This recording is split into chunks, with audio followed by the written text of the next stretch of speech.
Hi guys, in this video I will show you how to delete Gmail account.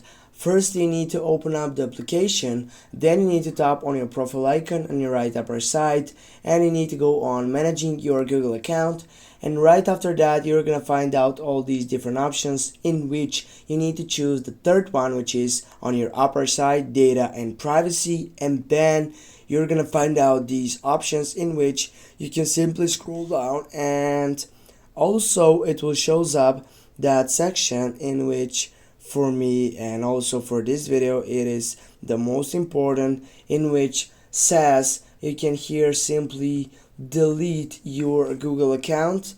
But before you delete your Google account, here it is, more options, delete your Google account, click on it.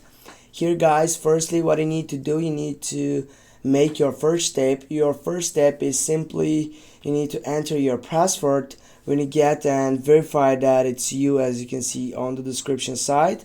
Then with a simple click you're gonna be available to delete your Gmail account on your site. Thanks for watching guys, don't forget to hit that like and share the video. See you soon.